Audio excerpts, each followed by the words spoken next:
अब अगर हम न्यूयॉर्क कन्वेंशन के स्कोप की बात करें तो न्यूयॉर्क कन्वेंशन दो तरह के अवार्ड्स को कवर करता है। Number one is foreign award, यानी कि जो अवार्ड किसी एक मुल्क में बनाया गया है, इशू किया गया है और उसे किसी दूसरे मुल्क में जाकर इम्पोज करना है। और सेकेंडली नॉन डोमेस्टिक अवार्ड, ये अवार्ड तो डोमेस्टिकली इशू किया गया होता है लेकिन इसमें कुछ फॉरेन एलिमेंट्स एग्जिस्ट करते हैं जिसकी वजह से इसे नॉन डोमेस्टिक अवार्ड कहा जाता है। मिसाल के तौर पे कि पार्टीज की नेशनैलिटी फॉरेन हो सकती है या डिस्प्यूट की नेचर क्रॉस बॉर्डर हो सकती है। तो दैट इज द रीजन कि वो डोमेस्टिक अवार्ड्स जिनमें फॉरेन एलिमेंट हो उन्हें नॉन डोमेस्टिक अवार्ड कहा जाता है। और इस तरह से ये कन्वेंशन दो तरह के अवार्ड को कवर करता है, उन पर अप्लाई होता है। Number one is foreign award and number two is non domestic award. फिर अगर न्यूयॉर्क कन्वेंशन की अगर हम इन्फोर्समेंट की बात करें तो इसके अंडर आर्बिट्रल अवार्ड को इन्फोर्स कराना बहुत ज़्यादा सिंपल और समरी नेचर का है। अगर कोई पार्टी अवार्ड को इम्पोज कराना चाहती है तो उसके लिए ज़रूरी है कि वो असल अवार्ड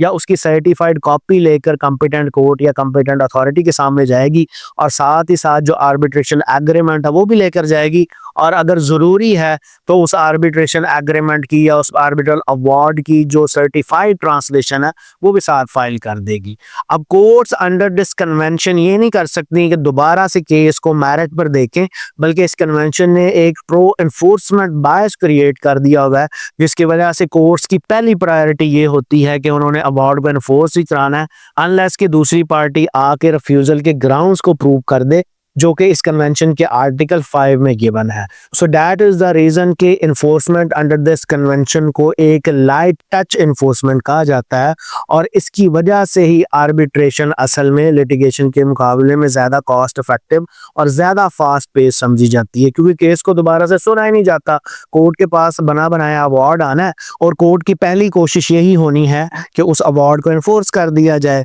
और अगर रिफ्यूज़ भी करना है तो रिफ्यूज़ल के ग्राउंड्स कोर्ट बहुत नैरो इंटरप्रिटेशन उसकी करती है। फिर अगर हम न्यूयॉर्क कन्वेंशन के आर्टिकल 5 की बात करें जो कि बहुत नैरो सिचुएशंस देता है, नैरो ग्राउंड्स देता है कि जिनकी बेसिस पर अवार्ड की इन्फोर्समेंट को रिफ्यूज किया जा सकता है। मिसाल के तौर पे पहला ग्राउंड ये है कि आपका आर्बिट्रेशन एग्रीमेंट इनवैलिड है, यानी कि वो नल एंड वॉइड है या वो इनकैपेबल ऑफ बीइंग परफॉर्म्ड हो गया है। सो अगर एक ऐसे एग्रीमेंट की बेसिस पर आर्बिट्रेशन अवार्ड आ गया तो फिर उसको इन्फोर्स नहीं किया जा सकता। फिर इसी तरह से आर्बिट्रेशन प्रोसीडिंग्स के दौरान अगर ड्यू प्रोसेस को फॉलो नहीं किया गया, यानी कि पार्टीज को नोटिस इशू नहीं किए गए या उन्हें अपना केस प्रेजेंट करने का मौका नहीं दिया गया और इवेंचुअली एक अवार्ड को इशू कर दिया गया, तो ऐसे अवार्ड को भी इन्फोर्स नहीं कराया जा सकता अंडर न्यूयॉर्क कन्वेंशन। फिर इसी तरह से अगर जो आर्बिट्रेशन ट्राइब्यूनल है वो अपने मैंडेट से एक्सीड कर रहा है, अपने जुरिसडिक्शन से एक्सीड कर रहा है, जो आर्बिट्रेशन एग्रीमेंट ने उसे मैंडेट दिया हुआ है, जिस तरह से ट्राइब्यूनल की कॉम्पोजिशन होनी है या जो उन्होंने प्रोसीजर फॉलो करना है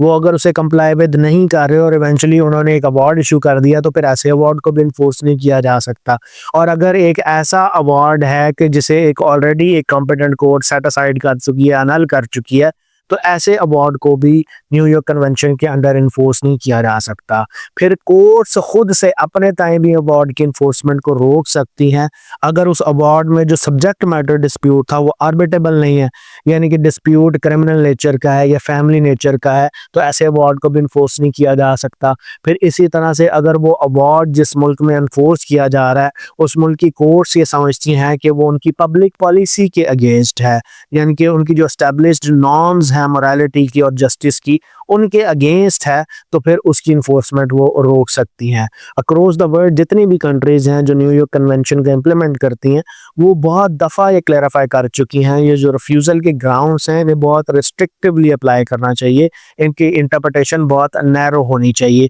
और ख़ास तौर पे जो पब्लिक पॉलिसी एक एक्सेप्शन है जिसकी बेसिस पे अवार्ड की इन्फोर्समेंट रोकी जा सकती है, उसको भी सिर्फ जो एस्टेब्लिश्ड नॉर्म है जस्टिस के और मोरालिटी के अगर वो वायलेट हों तो फिर ही उसे अप्लाई होना चाहिए। अदरवाइज अगर कोई छोटी मोटी इरेगुलरिटी है तो उसकी बेसिस पे अवार्ड की इन्फोर्समेंट को बिल्कुल नहीं रोका जाना चाहिए।